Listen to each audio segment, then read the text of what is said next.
Bonjour à toutes et à tous, bienvenue dans votre nouveau numéro du MAG. Aujourd'hui au Pasino de la Grande Motte. Il fait beau, il fait chaud et au menu, pour vous, une rencontre exceptionnelle avec Patrick Timsit à l'occasion de son retour sur scène.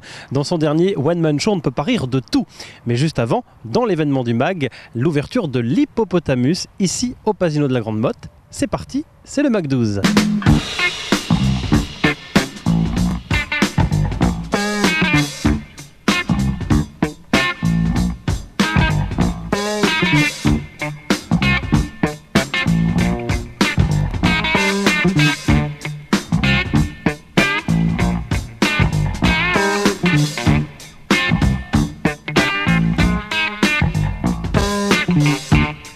L'événement du MAG est consacré aujourd'hui à l'ouverture de l'Hippopotamus, le restaurant au Pasino de la Grande Motte. Et pour en parler, Gérard Demullier, directeur de ce restaurant. Bonjour.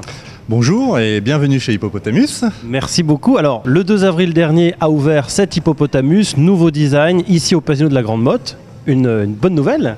Une très bonne nouvelle pour le groupe Flo, qui est un partenariat qui met en valeur l'Hippopotamus et aussi le fait d'ouvrir sur un site pour la première fois qui va être saisonnier. Donc la saisonnalité qui permettra d'attirer une nouvelle clientèle et aussi nos clients habitués qui sont parsemés tout autour dans la France, sur l'Hexagone. Et ça nous permettra de pouvoir continuer dans cette politique de fidélisation. Alors un hippopotamus qui est magnifique, c'est ce que je disais tout à l'heure, nouveau concept, on a une superbe terrasse, on a un nouveau personnel, peut-être même le plus gros hippopotamus de la région. Oui, nous sommes sur un site exceptionnel qui nous permet d'avoir une terrasse qui est magnifique, qui est bien exposée avec un potentiel de 110 places assises. Donc, ce qui nous donne un effectif de 24 personnes actuellement, en temps plein et en temps partiel. Et qui va monter en conséquence en fonction de la saison, pour juillet-août. Parfait, écoutez, on fait le tour du propriétaire ? Oui. Allons-y. Alors on est dans les cuisines de l'Hippo et le chef gamin, je crois, est en train de préparer une côte de bœuf. Une côte de bœuf 1,2 kg. 1,2 kg, c'est de un beau morceau. Bonjour. Bonjour, bienvenue chez nous. La belle bête. Donc, vous êtes en présence d'une côte 1,2 kg charolais de la région de Bourgogne. Donc voilà, très belle bête. Donc une viande persillée avec un os qui donne le goût à la viande. Nos viandes sont huilées, salées, poivrées avant cuisson pour permettre de donner le goût à la viande. Hippopotamus, c'est des produits de qualité, c'est de la bonne cuisine. Oui, nous sommes vraiment sur une sélection de viande en amont. Tout est contrôlé en amont, donc chez les éleveurs. Donc ce que l'on appelle nous de la fourche à la fourchette. Donc, et là on remonte jusqu'à l'assiette du client. On a une traçabilité qui est sans faille.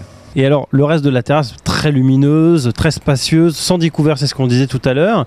Et puis je vois là, on a ces banquettes qui créent des petites zones familiales, conviviales. Oui, ces banquettes, les gens apprécient tout simplement parce que de la place, du volume, et aussi on ne trouve pas de banquettes sur les terrasses Hippopotamus. Ça leur permet de passer un moment convivial, agréable, en famille, ou alors les joueurs de poker.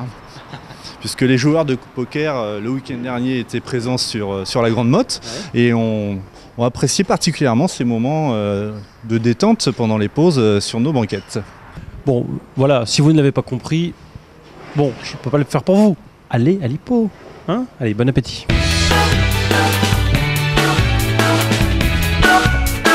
Je suis en compagnie de Stéphane Vosgien, le directeur responsable du Pasino de la Grande Motte. Bonsoir. Bonsoir. Alors, quelques petites nouveautés. Là, je découvre un nouvel espace, un nouveau salon qui s'appelle le salon Pasino Royal. Alors, de quoi s'agit-il ? C'est un espace de jeu intimiste.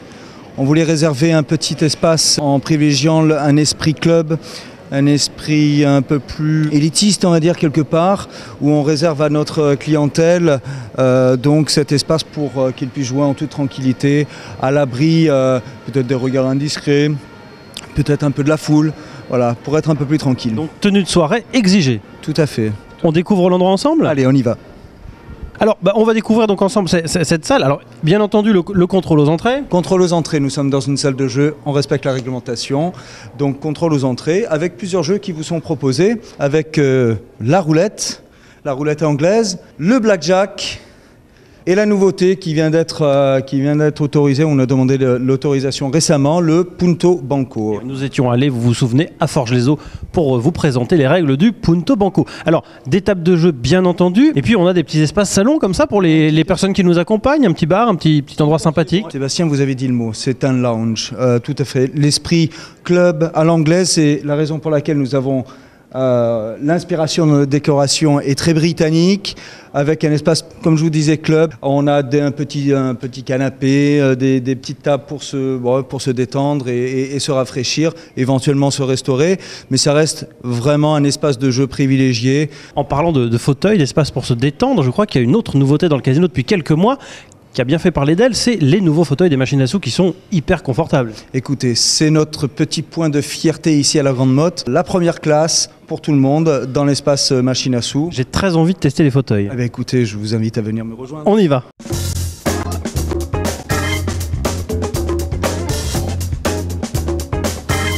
On découvre donc ces fauteuils hyper confortables qui permettent d'actionner donc la machine, de poser sa boisson. On est dans le fauteuil vraiment de l'avenir pour les salles de jeu.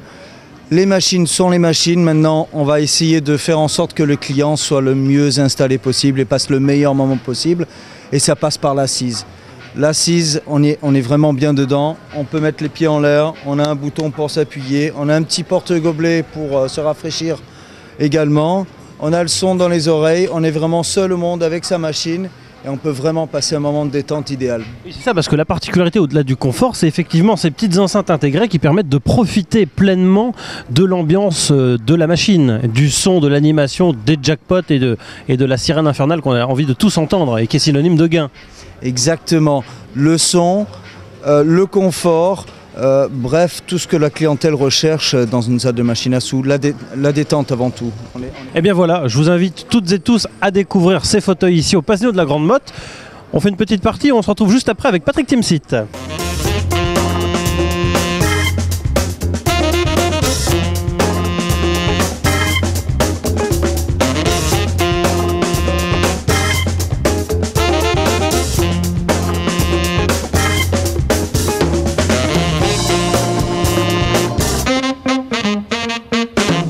Le spectacle vient de se terminer au Pasino de la Grande Motte et j'ai le plaisir d'avoir rejoint Patrick Timsit dans sa loge. Bonsoir. Bonsoir. Merci beaucoup de nous accueillir juste après le spectacle. Alors je viens de recueillir les réactions du public.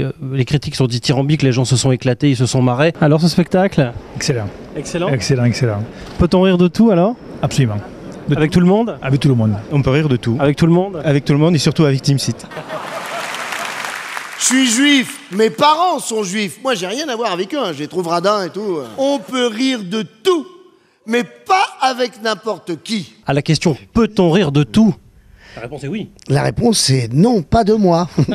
Voilà, on a bien compris le spectacle. Hein. Pas de moi, de tout sauf de moi. Ce qu'il y a d'extra dans le spectacle, c'est que tout le monde en prend pour son compte. Et c'est ça qui est bien, au final, parce qu'il n'y a pas de lésés. Oui, c'est vrai. Et ceux qui sont justement oubliés viennent se plaindre. En fait, j'ai eu des réclamations, c'était assez drôle, quoi, de dire, mais et nous les homos, non. Non, c'est vrai. Alors du coup, je me mets sur leur cas et je vais les tailler. Il faut que je les taille. Mais c'est vrai que c'est pas parce que je veux ou pas me moquer d'un tel et pas de l'autre. C'est qu'en fait, à un moment, on est inspiré ou pas.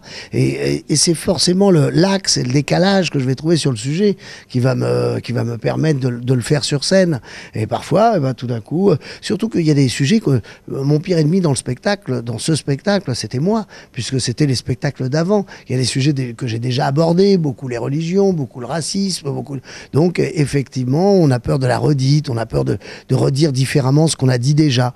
Mais c'est vrai que sur l'ensemble, et plus ça va, et puis le spectacle va progresser, puisqu'on repart aussi en écriture. Donc, même si on est très heureux, puis le public a l'air aussi heureux, en tout cas, je l'entends et puis et c'est vrai que j'ai l'impression qu'il me le rend bien, mais le plaisir, c'est de faire aussi évoluer, voilà, plus que progresser, évoluer le spectacle. Alors justement, en parlant de l'évolution du spectacle et de l'écriture, j'ai mon petit papier avec les noms de vos deux complices, c'est Jean-François Alain et Bruno Cassio, évidemment, qu'on connaît tous. C'est important, cette complicité, cette proximité avec vos amis auteurs.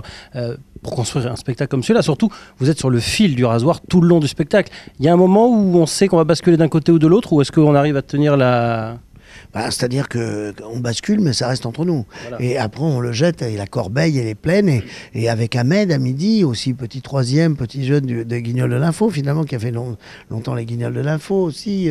Donc, il y a deux évidences, c'est-à-dire que j'arrive avec ce dont je veux parler, les sujets qui me choquent, ceux qui me font réagir. C'est pour ça que j'ai déjà des sujets que je veux absolument travailler là pour même moi m'amuser.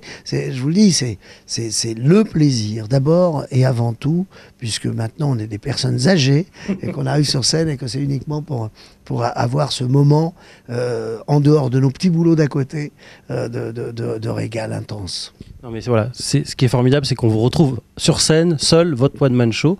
Il était temps, parce que ça faisait un petit moment que vous avez vu dans beaucoup de pièces de théâtre, mais tout seul avec un one-man show. Et c'est vrai que le public est unanime et ravi de vous retrouver sur scène. Tous vos amis du showbiz, entre guillemets, en prennent pour leur grade et c'est très bien, tout le monde en prend pour son compte. Vous n'avez pas eu de retour négatif, Drucker, Arthur? Non, pas Drucker. Oui. Il faut voir le spectacle pour comprendre. C'est le clown blanc, Drucker. Michel Drucker, c'est un plaisir, justement, de le taquiner. Et lui, il prend beaucoup de plaisir aussi à se faire chahuter, parce qu'il l'a toujours été. Et je ne suis pas le premier, et je ne serai pas le dernier, parce qu'il va faire encore une belle carrière devant lui, hein, Michel Drucker. Il va tous nous enterrer. Alors, la place de l'humour noir, enfin l'humour de couleur dans les spectacles, qu'est-ce que vous en pensez? Ça s'est démocratisé, j'ai l'impression. Il y a un moment où les artistes étaient un petit peu stigmatisés, on pense à Guillaume, etc. Et c'est vrai que là, on est en plein dans l'humour noir. Quelle est sa place aujourd'hui? Écoutez, je sais pas. Moi, je me force pas. Je cherche pas à faire un certain humour. C'est ce qui me fait rire, c'est la façon dont je veux en parler. J'ai pas envie de rentrer en disant par exemple, au début, je me dis jamais qu'est-ce qui pourrait provoquer. Qu'est-ce que je pourrais faire qui n'a jamais été fait depuis la Bible. Rien n'est nouveau. C'est la façon dont vous en parlez, c'est votre décalage. Et donc là, c'est pour ça qu'on se rejoint. Merci beaucoup. Merci. Découvrez le nouveau spectacle de Patrick Timsit, en tournée évidemment dans toute la France. Évidemment, vous retrouvez toutes les dates sur le site officiel de Patrick Timsit. Patrick, merci. Merci beaucoup à vous.